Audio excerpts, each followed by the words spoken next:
नमस्कार दोस्तों, स्वागत है आपका इस वीडियो में। इस वीडियो में हम लोग जैसे कि हम लोग का मैराथन क्लासेस चल रही है, जिसमें कि हम लोग 50 क्वेश्चन के अराउंड देखते हैं एक लेक्चर में। तो आज भी हम लोग आगे क्लास को कंटिन्यू करेंगे और इसमें ज़्यादा क्वेश्चन पूछे जाते हैं जो कम्युनिटी हेल्थ नर्सिंग है, इसलिए हम लोग ज़्यादा क्वेश्चन देख रहे हैं। तो अब हम लोगों का ये टॉपिक भी एंड हो जाएंगे, तो इसके बाद हम लोग नए चैप्टर की तरफ बढ़ेंगे और एग्ज़ाम आते आते आपका सारा जो टॉपिक है वो सारा टॉपिक हम लोग एक बार रिवाइज कर लेंगे। तो आप लोग पीडीएफ ज़रूर ले लें, जिससे कि आपको डायरेक्ट बेनिफिट हो सके। और पीडीएफ के लिए आप लोग इस नंबर पर कांटेक्ट करें, आपको पीडीएफ प्रोवाइड कर दिए जाएंगे। तो चलिए हम लोग स्टार्ट करते हैं। कह रहा है कि विश्व स्वास्थ्य दिवस कब मनाया जाता है? 15 मार्च को, या 7 अप्रैल को, या 1 दिसंबर को, या 10 मार्च को? तो विश्व स्वास्थ्य दिवस जो मनाया जाता है वह कब मनाया जाता है? तो 7 अप्रैल को मनाया जाता है। कब मनाया जाता है? 7 अप्रैल को विश्व स्वास्थ्य दिवस मनाया जाता है। अगला है कि विश्व एड्स दिवस कब मनाया जाता है? इसी टॉपिक से आपको जो डेट वाले हैं, तिथि वाले क्वेश्चन देखने को मिलेंगे। अदर टॉपिक में कम ही है, ना के बराबर है। कह रहा है कि विश्व एड्स दिवस कब मनाया जाता है? 15 मार्च को, 7 अप्रैल को, या 1 दिसंबर को, या 10 मार्च को? तो विश्व एड्स दिवस जो मनाया जाता है वह कब मनाया जाता है? तो ये 1 दिसंबर को मनाया जाता है। विश्व स्वास्थ्य दिवस 7 अप्रैल को और एड्स दिवस 1 दिसंबर को मनाया जाता है। जैसे कि इस महीना में एड्स दिवस मनाया गया, विश्व एड्स दिवस 1 दिसंबर को मनाया गया है। वही नेक्स्ट हम लोग क्वेश्चन की बात कर लेते हैं। अगला क्वेश्चन कह रहा है कि एक वर्ष में 1000 जनसंख्या का कुल संख्या को क्या कहते हैं? एक वर्ष में 1000 संख्या का जो कुल मृत्युओं की जो संख्या है उसको क्या कहते हैं? शिशु मृत्यु दर, या मातृ मृत्यु दर, या मृत्यु दर, या पेटिनेटल मृत्यु दर? तो एक वर्ष में जो 1000 जनसंख्या का जो कुल मृत्यु दर होता है उसको हम लोग क्या कहते हैं? तो मृत्यु दर ही उसको बोला जाता है। क्या बोला? मृत्यु दर उसको बोले जाते हैं। मतलब 1000 जो एक वर्ष में मरते हैं तो उस अनुसार कितने, मतलब 1000 उसको काउंट किए जाते हैं। अगला कि हॉस्पिटल वेस्ट मैनेजमेंट के दौरान निम्नलिखित में से कौन सा पदार्थ लाल रंग के बैग में नहीं डाला जाता है? रबर, कैथेटर, या आईवी सेट, या एनजी ट्यूब, या धारदार उपकरण? तो कौन सी, मतलब कि मतलब कौन सा रंग है जो बैग में नहीं डाला जाता है? तो वो क्या है? धारदार उपकरण को बैग में नहीं डाला जाता है। ये आपको पता भी होगा, क्योंकि उसको बैग में डालेंगे तो बैग ही फट जाएगा। अगला है कि आशा का पूरा नाम क्या होता है? तो जैसे कि ASHA है तो सबका अलग अलग मीनिंग होंगे, तो उसका पूरा नाम क्या होता है? एक्रेडिएट सोशल हेल्थ एक्टिविट्स। तो इसका ऑप्शन क्या हो जाएगा? ऑप्शन नंबर आपका डी सही हो जाएगा। उसी तरीके से इसका भी फुल नाम पूछ लिया गया है कि NRHM का पूरा नाम क्या होता है? NRHM का जो पूरा नाम होता है वो नेशनल रूरल हेल्थ मिशन होता है। क्या होता है? National rural health mission. तो इसका करेक्ट आंसर ऑप्शन नंबर आपका बी सही हो जाएगा। अगले क्वेश्चन की तरफ हम लोग बढ़ते हैं। नेक्स्ट क्वेश्चन कह रहा है कि विश्व स्वास्थ्य संगठन जो WHO है, इसके बारे में हमने आपको बताया भी थी। WHO का संगठन कहाँ है, मुख्यालय कहाँ है? जिनेवा में है। इससे पहले भी हम लोग देख चुके थे कि WHO का और यूनेस्को का संगठन कहाँ है, मुख्यालय? तो वो USA में है और WHO का जिनेवा में है। तो इसका करेक्ट आंसर ऑप्शन नंबर आपका बी सही हो जाएगा। नेक्स्ट क्वेश्चन की बात कर लेते हैं। कह रहा है कि विश्व स्वास्थ्य संगठन कॉन्स्टिट्यूशन का कब हुआ था? 9 अप्रैल 1948 को, या 7 अप्रैल 1950 को, या 7 अप्रैल 1948 को, या 7 अप्रैल 1946 को? तो यह कब हुए थे? तो ये हुआ था 7 अप्रैल 1948 को। कब हुआ था?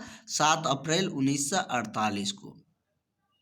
अगला क्वेश्चन देखते हैं कि यूनिसेफ का मुख्यालय कहाँ है? तो यूनिसेफ के बारे में हमने, और इसमें आप लोग यू से जो ज़्यादातर शुरू होंगे ना, ये तो वो समझ लीजिए कि उसका मुख्यालय USA है। USA मतलब अमेरिका, न्यूयॉर्क में है। तो यूनिसेफ का मुख्यालय कहाँ है? तो न्यूयॉर्क में है। बहुत सारे, मतलब 4-5 यू से शुरू होने वाला ऐसा संस्थान है जिसका मुख्यालय कहाँ है? USA न्यूयॉर्क में है। तो इसका क्या हो जाएगा? मतलब न्यूयॉर्क हो जाएगा। यूनिसेफ का भी कहाँ है? न्यूयॉर्क में। जैसे कि यूनिसेफ तो दे ही दिया है, और भी होता है यूनेस्को, उसका भी न्यूयॉर्क में है। उसके बाद है यूनिसेफ का क्या कार्य है, उसका क्या कार्य है, शिक्षा के रिगार्डिंग, टीकाकरण, पोषण या उपयुक्त सभी। तो यूनिसेफ का जो कार्य है वह क्या है, मतलब शिक्षा के रिगार्डिंग भी है, टीकाकरण को लेकर भी है, पोषण को भी लेकर है। तो इसका करेक्ट आंसर क्या हो जाएगा, ऑप्शन नंबर आपका डी सही हो जाएगा। नेक्स्ट क्वेश्चन की बात करते हैं, निम्न में से कौन सी अंतर्राष्ट्रीय स्वास्थ्य संगठन नहीं है।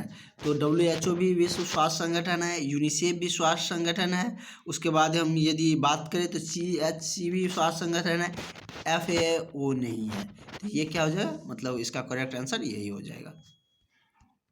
अगला क्वेश्चन हम लोग देखते हैं। अगला क्वेश्चन कर रहा है कि स्कूल स्वास्थ्य सेवा जो स्कूल हेल्थ सर्विस के घटकों में शामिल है, क्या स्वास्थ्य परीक्षण या टीकाकरण या स्वास्थ्य वातावरण या सभी। तो इसमें मतलब कि क्या शामिल है, तो इसका करेक्ट आंसर क्या हो जाएगा, ऑप्शन नंबर आपका डी सही हो जाएगा। नेक्स्ट क्वेश्चन की बात करते हैं। नेक्स्ट क्वेश्चन कह रहा है कि राष्ट्रीय स्वास्थ्य नीति 2002 में लक्ष्यों में शामिल है, क्या शामिल है, पोलियो का 2005 तक उन्मूलन करना, या HIV की 2007 तक वृद्धि 0 स्तर पर लाना, या MMR को 2010 से 100 लाख करना, या उपयुक्त सभी। तो राष्ट्रीय स्वास्थ्य नीति 2002 के जो लक्ष्य शामिल किए गए थे वह क्या थे, तो मतलब कि ये सारे लक्ष्य उसमें शामिल किया गया था। तो इसका correct answer option number D हो जाएगा।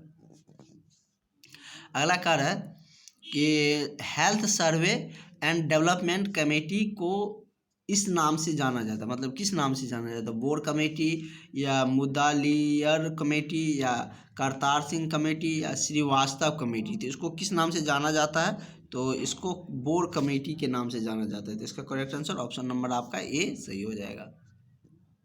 अगला है, एक आंगनवाड़ी कार्यकर्ता कितनी जनसंख्या पर नियुक्त होता है। तो आंगनवाड़ी कार्यकर्ता की हम बात करें तो वो 1000 पर नियुक्त होती है, कितने पर, 1000 पर एक आंगनवाड़ी कार्यकर्ता को नियुक्त किए जाते हैं। ये हम लोगों ने ये क्वेश्चन पहले भी देख चुके थे। अगला है कि चिकनगुनिया के लक्षण क्या होते हैं। तो ये आपको पता भी होगा, चिकनगुनिया का क्या लक्षण है, तेज बुखार होना, हाथ पैरों में क्या होना, दर्द होना। अगला है कि निम्न में से कौन सा राष्ट्रीय ग्रामीण स्वास्थ्य मिशन का घटक नहीं है। तो राष्ट्रीय ग्रामीण स्वास्थ्य मिशन का जो हम यदि बात करें उसका पार्ट नहीं है, उसका घटक कौन सा नहीं है, तो अंडर 5 क्लिनिक नहीं है, आशा भी है, जननी सुरक्षा योजना भी है, RCH प्रोग्राम भी है, लेकिन ये वाला नहीं है। तो इसका करेक्ट आंसर क्या हो जाएगा, ऑप्शन नंबर आपका सी हो जाएगा। अगला है कि एक आशा कितनी जनसंख्या को कवर करती है, मतलब कितना पर नियुक्त होता है, कितना को कवर करता है, तो वो क्या है, 1000 होते हैं। और एक PSC सेंटर कितने पे होते हैं, तो 25 से 30,000 जनसंख्या पर एक PSC सेंटर बनते हैं। अगला है, नियम वही है कि ANM और आंगनवाड़ी कार्यकर्ता के बीच कौन सा स्वास्थ्य कार्यकर्ता एक कड़ी के रूप में कार्य करता है। ANM और आंगनवाड़ी कार्यकर्ता है, तो इनके बीच में कौन सी ऐसी कार्यकर्ता है जो एक मतलब कि कड़ी के रूप में काम करते हैं, जोड़ने का काम करते हैं, तो उसका कौन है, आशा ही ये काम करती है। जैसे कि आपको पता है कि घर घर जाकर ये सारे स्वास्थ्य संबंधी सूचित करते हैं और जो भी मतलब होते हैं उसको PSC सेंटर तक पहुंचाने का, आंगनवाड़ी तक पहुंचाने का इसका कार्य रहता है। अगला क्वेश्चन हम लोग देखते हैं, ये क्वेश्चन ही बहुत बड़ा है। इसमें कह रहा है कि खसरा सबसे ज़्यादा किस युवा वर्ग को प्रभावित करता है, 0 से 6 महीने वाले के, या 6 से 3 साल वाले के, या 6 महीने किस आयु वाले वर्ग को प्रभावित करता है। तो 6 महीने से 1 साल तक, या 0 से 5 साल तक के आयु वाले को। तो ये जो प्रभावित करता है सबसे ज़्यादा, वह किसको प्रभावित करता है, तो 6 महीने से 3 साल तक के बच्चे को ये ज़्यादा प्रभावित करता है खसरा रोग। अगला है कि MMR वैक्सीन को 9 मंथ के पहले नहीं लाया जाता है, क्योंकि मतलब क्या कारण है कि MMR वाले वैक्सीन को 9 मंथ से पहले नहीं लाया जाता है।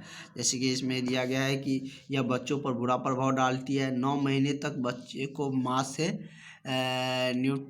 न्यूट्रल एंटीबॉडी प्राप्त होते हैं, या शरीर को प्रतिरक्षित क्षमता को कम करता है, या इनमें से कोई नहीं। तो ये जो 9 महीने तक कार्य नहीं करता वो क्या है, मतलब कि MMR जो वैक्सीन होती है वो 9 मंथ से पहले नहीं लगाया जाता है, क्योंकि वो 9 महीने तक बच्चे को माँ के जो न्यूट्रल एंटीबॉडी है वो प्राप्त होते हैं, इसलिए ये MMR वैक्सीन नहीं काम करते हैं। अगला है कि टीबी की जांच हेतु कॉन्फर्मेटरी टेस्ट कौन सी होती है, मोन्टेक्स टेस्ट, या चेस्टर एक्सरे, या स्पुटम टेस्ट, या सिक टेस्ट। तो टीबी के जांच के हेतु जो कॉन्फर्मेटरी टेस्ट है वह क्या है, तो वो है स्पुटम टेस्ट। क्या है, स्पुटम टेस्ट। अगला है कि टीबी की प्राथमिक रोकथाम में शामिल है क्या, तो टीबी के प्राथमिक रोकथाम में क्या शामिल है, BCG वैक्सीन। क्या है, BCG वैक्सीन टीबी के रोकथाम में शामिल है। अगला है कि मलेरिया मुख्यतः शरीर के किस अंग को प्रभावित करता है, हृदय को, लीवर को, किडनी को, या प्लीहा को। तो मलेरिया जो प्रभावित करता है वो किसको, तो प्लीहा को प्रभावित करता है, किसको, प्लीहा को। अगला है कि किस वैक्सीन के लगाने पर इंजेक्शन वाली जगह पर अस्थायी स्कार बन जाता है, तो यह कौन सी वैक्सीन है, तो BCG वैक्सीन लगाने पर अस्थायी स्कार, जैसे कि आप देखते होंगे कि वहाँ पे निशान बन जाते हैं, तो कौन सी वैक्सीन है, BCG वैक्सीन के लगाने से वो अस्थायी मार्क वहाँ पर बन जाते हैं। अगला क्वेश्चन हम लोग देखते हैं। अगला क्वेश्चन क्या कुछ कर रहा है, अगला क्वेश्चन कर रहा है कि विश्व क्षय दिवस किस दिन मनाया जाता है, कि मतलब विश्व का जो क्षय दिवस है वह कब मनाया जाता है, 12 मई को, 1 दिसंबर को, या 24 मार्च को, या 7 अप्रैल को। तो विश्व क्षय दिवस का हम लोग यदि देखें तो वो 24 मार्च को मनाया जाता है। कब मनाया जाता है, तो 24 मार्च को विश्व क्षय दिवस मनाए जाते हैं।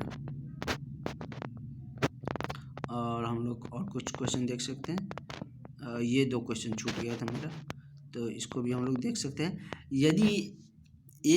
यदि एक माँ 18 महीने के बच्चे को अस्पताल लेकर आती है जिसका अभी तक कोई टीकाकरण नहीं हुआ है, निम्न में से उस बच्चे को कौन सी वैक्सीन नहीं दी जा सकती है। जैसे कि बहुत सारे अभी भी ऐसे हैं जो कि बच्चे ग्रामीण परिवेश में ही पैदा हो जाते हैं, तो उसको टीकाकरण नहीं पड़ते हैं, मतलब कि अस्पताल आने में यदि उसको टाइम लग गया, यदि 18 महीने बाद आते हैं उसको कोई टीकाकरण नहीं दिया गया है, तो उसको कौन सा टीकाकरण, कौन सा वैक्सीन नहीं दी जा सकती है, ये आपसे पूछा जा रहा है। तो उसको कौन सी BCG वैक्सीन उसको नहीं दी जा सकती है। और पीछे नेक्स्ट क्वेश्चन में थे कि किस रीज़न से BCG नहीं दिया जा सकता है, वो भी आपको नीचे में देखने को मिल रहे थे। अगला क्वेश्चन हम लोग देखते हैं। नेक्स्ट क्वेश्चन क्या कुछ कह रहे हैं, कह रहा है कि रेड क्रॉस सोसाइटी का जन्मदाता कौन था। तो रेड क्रॉस सोसाइटी का जन्मदाता हेनरी डुरांट था। कौन था, हेनरी डुरांट। जो रेड क्रॉस सोसाइटी है उसके जन्मदाता किसको माना जाता है, तो हेनरी डुरांट को। इसका ऑप्शन क्या हो जाएगा, ऑप्शन नंबर बी सही हो जाएंगे। नेक्स्ट क्वेश्चन देखते हैं। अगला क्वेश्चन कह रहा है कि MMR की जो टीकाकरण निम्न में से किस बीमारी से बचाव करता है। तो MMR का जो टीकाकरण है वह किससे बचाव करता है, तो मेनिगोकोल जो मेनिजाइटिस है उससे यह क्या करता है, बचाव करता है। जिसका करेक्ट आंसर आपका क्या हो जाएगा, ऑप्शन नंबर आपका बी सही हो जाएगा। और हम लोग नेक्स्ट क्वेश्चन की तरफ भी बढ़ते हैं। और 50 क्वेश्चन हम लोग पूरा देते हैं, और क्योंकि 50 क्वेश्चन हम एक लेक्चर में देखेंगे, 2 लेक्चर एक दिन में करेंगे, तो हम लोग के मैराथन क्लास में लगभग 100 क्वेश्चन हो जाएगा। तो नेक्स्ट क्वेश्चन देखते हैं। अगला क्वेश्चन कह रहा है कि निम्न में से कौन सा रोग वायु जनित नहीं है, खसरा, छोटी माता, पोलिया, या तपेदिक। तो यदि हम देखें वायु जनित रोग नहीं है तो वो कौन सी है, तो पोलियो जो होती है वो वायु जनित नहीं है। अगला है कि मिड डे मील प्रोग्राम में एक दिन में कितनी कैलोरी प्रोटीन मिलते हैं। तो मिड डे मील जो प्रोग्राम है उसमें हम यदि कैलोरी की बात करें तो उसमें कितने कैलोरी मिलते हैं, तो उसमें लगभग 300 कैलोरी और 8 से 12 ग्राम प्रोटीन मिलते हैं। तो इसका करेक्ट आंसर क्या हो जाएगा, ऑप्शन नंबर सी सही हो जाएंगे। अगला है कि बीसीजी के जो टीका का प्रकार है वो मतलब कि किस प्रकार का, मृत टीका या तीन टीका या जीवित टीका या मिश्रित टीका। तो बीसीजी टीका जो होती है, अभी हमने बीसीजी टीका के बारे में जाने थे। तो बीसीजी टीका का हम यदि देखें तो वो जीवित टीका है, और इसके बारे में हम लोगों ने इससे पहले 2 क्वेश्चन इससे रिलेटेड क्वेश्चन देखे थे। अगला है कि पल्स पोलियो टीकाकरण का प्रथम चरण कब शुरू हुआ था। तो पल्स पोलियो टीकाकरण का जो प्रथम चरण था वो कब शुरू किया गया था, तो ये दिसंबर 1995 में किया गया था। कब किया गया था, दिसंबर 1995 में पल्स पोलियो टीकाकरण की शुरुआत किया गया था। वही हम लोग शिशु मृत्यु दर की जो अभिव्यक्ति किस में आती है उसकी हम बात करें, मतलब कि रेट प्रति 100 जीवित जन्म, या रेट प्रति 1000 जीवित जन्म, या रेट प्रति 1000 कुल जन्म, या रेट प्रति 100 कुल जन्म। तो ये किस में आती है, तो ये आपको आ जाती है रेट प्रति 1000 जीवित जन्म में। तो इसका correct answer option number B सही हो जाएंगे। अगला है कि संप्रोषण का तत्व नहीं है। संप्रोषण का इनमें से कौन सा तत्व नहीं है, संदेश या भोजन भेजने वाला, या माध्यम, या ध्यान। तो संप्रेषण का जो तत्व नहीं है वो क्या है, ध्यान उसका तत्व नहीं है। अगला क्वेश्चन हम लोग देख लेते हैं। अगला क्वेश्चन कह रहा है कि निम्न में से कौन सी वैक्सीन जन्म के समय दी जाती है, मतलब जब शिशु जन्म होते हैं उस टाइम में इसमें से कौन सा वैक्सीन दिया जाता है, बीसीजी या डीपीटी या मेसल्स या एमएमआर। तो जन्म के समय जो टीका दिया जाता है वो क्या है, बीसीजी टीका उसको दिया जाता है। इसका करेक्ट आंसर क्या हो जाएगा, ऑप्शन नंबर आपका बी ए सही हो जाएगा। अगला है कि पोलिया किस संक्रमण, मतलब पोलियो किसका संक्रमण है, किस संक्रमण से पोलियो होता है। तो वो किससे होती है, आहार नाल के, मतलब आहार नाल के जो होता है वो मतलब संक्रमण हो जाते हैं पोलियो से। अगला क्वेश्चन देखते हैं, नेक्स्ट क्वेश्चन क्या कुछ कह रहा है। और आप लोगों का जल्दी एडमिट कार्ड को लेकर भी जो रिलीज डेट है तो हम लोग क्या देख रहे थे, तो इसमें निम्न में से कौन सा उपचार जो थेरेपी टीबी के लिए उपयोग में ली जाती है। तो टीबी के लिए जो उपचार थेरेपी उपयोग में लिया जाता है वो कौन सी थेरेपी है, तो वो डॉट्स थेरेपी है। क्या है, डॉट्स थेरेपी को इसमें उपयोग में लिया जाता है। अगला है कि मिजस्ट वैक्सीन है एक, मतलब मिजस्ट वैक्सीन क्या है, तो मिजस्ट वैक्सीन है एक जीवित वायरस वैक्सीन है। क्या है, एक जीवित वायरस वैक्सीन है मिजस्ट वैक्सीन। इसका करेक्ट आंसर क्या हो जाएगा, ऑप्शन नंबर आपका ए सही हो जाएगा। तो हम लोग 45 क्वेश्चन देख चुके हैं, 5 क्वेश्चन और देखेंगे। हम लोग का जो मैराथन क्लास शुरू किया गया है उसमें हम लोग 50 क्वेश्चन के राउंड देखते हैं।